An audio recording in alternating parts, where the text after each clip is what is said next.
So quick little story time. When I first actually started making YouTube videos, I actually was doing cooking videos. And I actually haven't made a cooking video in a really long time.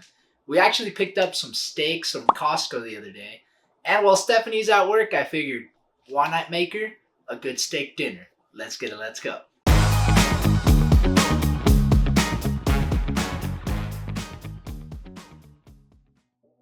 Now everybody out there has their favorite, most perfect way to make steak, and everybody swears that their method is the best. Now I'm not here to tell you that at all. I'm just going to show you what I do, and if you give it a try, make sure you let me know in the comments. Now I don't really know about y'all, but I can't even get started in the kitchen unless it's clean. So that's the first thing I'm going to do. Now check out this nice little mandil, eh? My mom made this, eh? Custom made. You can't get this anywhere. Well, I mean, unless you ask her, I guess you could do that. But anyways, I'm gonna go ahead and get started in the kitchen here because, like I said, I can't do anything unless it's clean. So, might as well do it.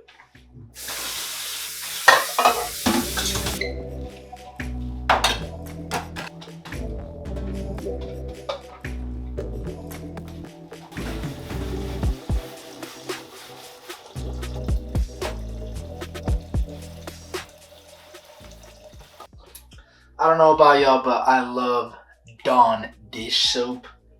Stephanie swears by the other stuff, the Hawks or whatever. I don't know. More of a Dawn guy.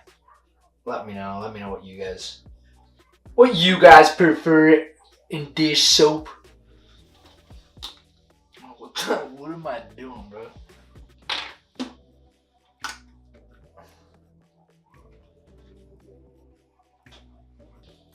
Good enough. Does not have to be perfect. You know, it just has to be clean enough, alright? So right now I'm actually gonna get started on the mashed potatoes. I personally love eating steak with mashed potatoes. So does Stephanie. So that's what I'm gonna make. Mashed potatoes and also asparagus. I'll get the asparagus later when I actually go pick her up. But right now, I'm going to work on the mashed potatoes since I can just leave those here in the oven or whatever it may be while I go get her. And then I make the steak while she's here. Because obviously you got to make steak fresh. You guys can't just make the steak, let it rest, and then eat it like 20 minutes after. You guys got to make the steak, let it rest, and then eat it right away. So that's going to be the goal. Timing is going to be everything today. So let's get started.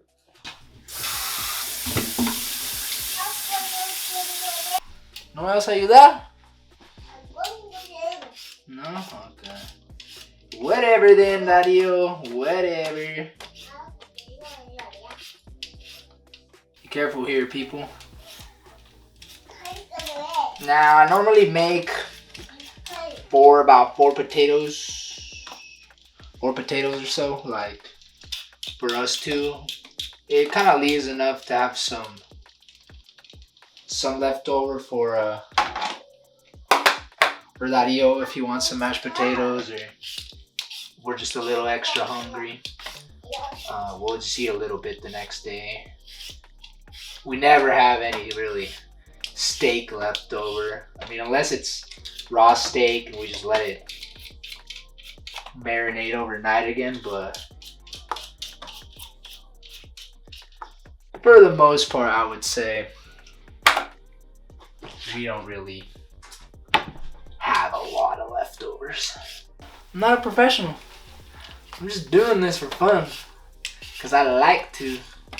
So any of you out there already wondering or already saying, what is he doing? Doesn't matter because I don't care. Let's go. Alright, anyways, you get my water going here.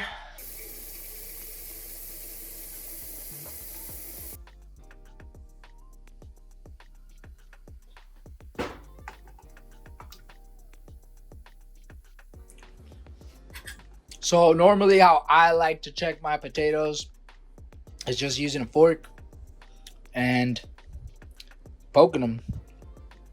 If it's like super easy to poke through, then they're ready. If it's not, then obviously, well, they're not. These are not ready yet. And you just got to be careful with how many holes you're poking as well, because if you poke too many holes and they start cooking a lot faster, which is kind of a good thing, but if they cook too fast or too much, then they get all mushy. So be careful with that. Also, put a lid on your stuff. It'll boil the water a lot faster and help with the mess. Well, like I said, time is of the essence. So while the potatoes are boiling, it normally takes about 20-25 minutes. Ultimately, you just have to check when they're ready, then they're ready. But while that's going, I'm gonna go ahead and start getting my steak ready. So this steak, like I said, it's from Costco. I'm not a very big connoisseur of steak per se, so I can't really even tell you what cut this is. I'm guessing it's some sort of top loin something. I don't know. I'll try to look up my receipt and tell you. But it's some good looking steak, you know what I'm saying? And so what I personally like to do is keep it pretty basic, but I also add a little bit of twists along the way that I feel like just add my own unique flavors. Get a little bit of oil, mainly like, you know, high heat oil, canola oil, vegetable oil. This is what I have. At the end of the day, this is what I have, guys. And I'm not gonna sit there and try to be like, oh, it has to be this, oh, it has to be that. Man, whatever. As long as it works and it's not salty or it's not all hard, then, bro, quit tripping. Now, the main reason why I even put oil at all in the first place is just so your seasonings stick on a little better to your meat. So right here I have basically this little grinder that I picked up at Marshall's. It's so convenient. I like putting like the bigger like sea salt and then just kind of grinding it up in here and using it for this type of stuff. I also use like pepper and things like that I can grind on there as well. So it ain't anything too crazy per se, my peeps. You want to lather it real well. Make sure it's very well seasoned. Unless you're on a budget or something. I get it. But at least with the salt and the pepper that's here. Honestly, if all you have is salt, pepper, and garlic powder, you're good. Which is like the main things that I use. Okay, got all the salt on there now. I'm gonna clean this out a little. Took the salt out, basically. That's all I did. Get my pepper. And I love this thing. I have this little grinder actually that just grinds the pepper, but it kind of broke. And ever since I just started using this, I don't know, I like it. I like it a lot. It kind of brings in the primal in me.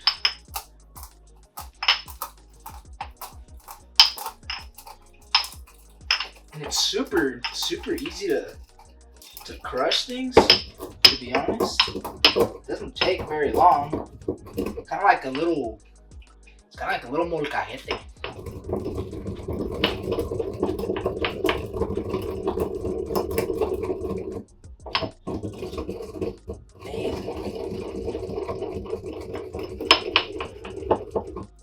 Alright.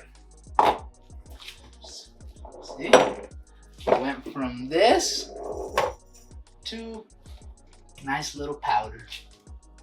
Okay, so we're gonna go ahead and put this all over our meat here.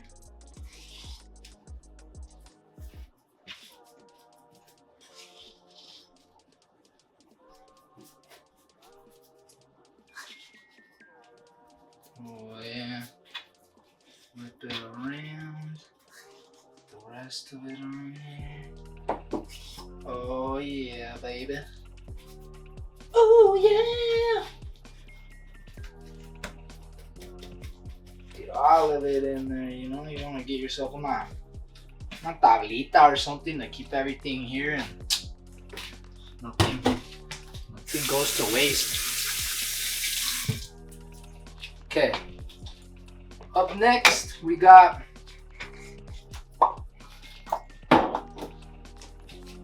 garlic powder.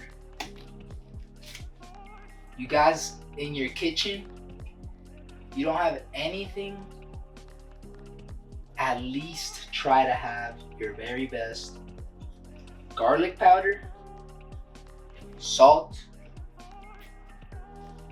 and pepper.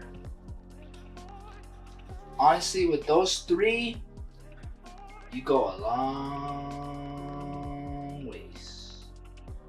Now, I can't also tell you guys like how much I'm putting of this, like in exact quantities. I never got really taught that way. If you grew up in a Hispanic household, you kind of probably heard that little saying, "Ay tantiale, ay tantiale. Ahí verás, ahí verás." So that's kind of how I do it. So just to add a little bit of kick as well, I like adding some paprika. Well, if there's anything in there, geez, oh, there it goes. Just adding some paprika, you know, adds a little bit of little kick to it, you know. Just adds a little fun little vibes. You don't need a lot. You don't need a lot of this, so we'll do that. Leave it there. Okay, so that's pretty much it for how I'm going to season my steak. I'm gonna go ahead and put this back in the refrigerator because I'm not gonna be cooking this till a little later. I like putting my seasonings on there, letting it rest for a bit with the seasonings. Once again, I don't know how you do it or how you'd want to do it, but that's just what I do. Go ahead and put it back in the fridge. I'll go check on the potatoes and see where we're at. Look who decided to join us. Strawberries. Pero las tenemos que limpiar, ¿te acuerdas? Primero. Sí, primero las tenemos. Strawberries.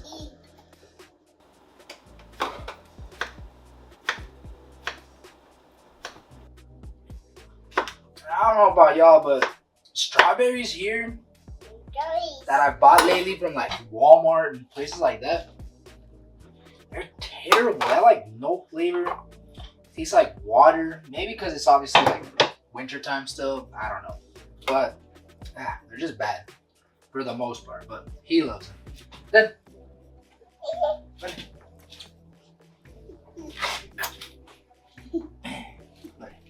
Cuidado.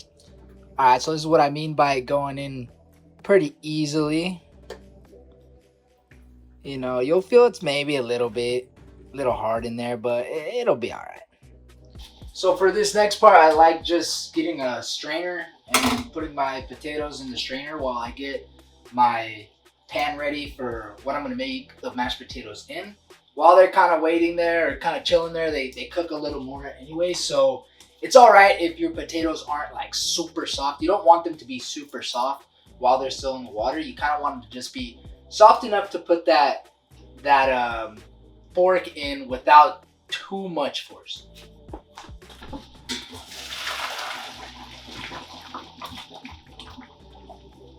I feel like the biggest thing with cooking, guys, is you don't have to expect perfection. Kind of just try things out. Don't put too much salt in things when you're first kind of starting, and that's kind of gonna be a good way to know how much more you need to put in.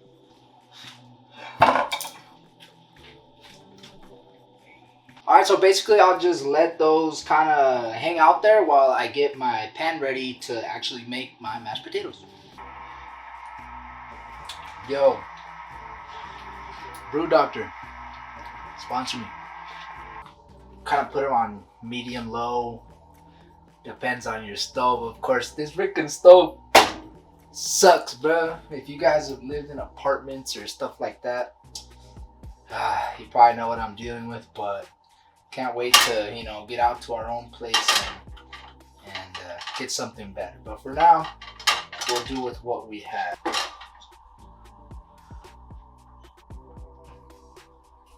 Just a little bit. Gonna move it around town.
So for my steak, I like to start off with a cast iron skillet or a stainless steel pan. The reason is they spread out heat a lot better and in return cook your steak a lot better.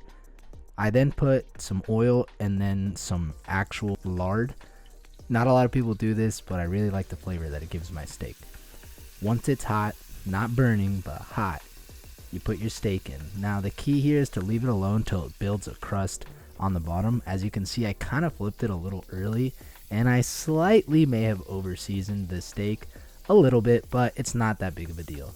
This is how you want it to look before you initially flip it. A nice crust on the top. I then go ahead and add some butter and then rosemary if you have some available. If you don't, that's okay. And then just kind of baste it. Gets this nice little glaze on the top. Now the key is, when do you take it out? I would suggest that you get a thermometer, learn what type of finish that you like, and kind of go from there. Once you get the practice, once you know what type of finish you like, you don't really need the thermometer. But to start off, I would highly suggest it. I don't know, let me know. Would you try this out?